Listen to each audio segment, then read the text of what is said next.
দেশের বিভিন্ন স্থানে অতি তীব্র থেকে মাঝারি তাপ প্রবাহ বয়ে যাচ্ছে। এর ফলে গত 2 দিনের হিট অ্যাটাকে বেশ কয়েকজনের মৃত্যুও হয়েছে। এ অবস্থায় আবহাওয়া অধিদপ্তর হিট অ্যালার্ট বা তাপপ্রবাহের সতর্ক বার্তার সময় আরও 3 দিন বাড়ালো। সোমবার সকালে আগামী 72 ঘন্টার জন্য নতুন সতর্কবার্তায় এ তথ্য জানানো হয়। এ বিষয়ে আবহাওয়াবিদ মোহাম্মদ বুজলুর রশিদ বলেন, সোমবার তাপমাত্রা খানিকটা কমে যাওয়ার সম্ভাবনা আছে, তবে আগামী 2 দিন আবার তাপমাত্রা বাড়তে পারে।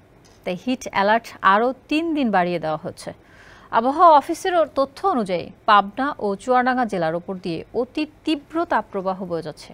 এছাড়া রাজশাহী, টাঙ্গাইল, যশোর ও কুষ্টিয়া জেলার ওপর দিয়ে তীব্র তাপপ্রবাহ বয়ে যাচ্ছে। যমুনায় চলছে ডাবল খুশি অফার। এই ঈদে যমুনার পণ্য কিনলেন তো জিতলেন।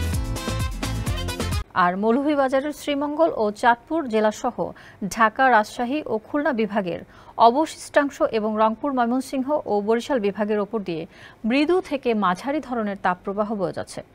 এ অবস্থায় আবহাওয়া অফিসের সতর্কবার্তায় বলা হচ্ছে, দেশের ওপর দিয়ে চলমান তাপপ্রবাহ সোমবার থেকে পরবর্তী 3 দিন অব্যাহত থাকতে পারে। এ সময় জলীয় বাষ্পের আধিক্যের কারণে অস্বস্তি বাড়তে পারে।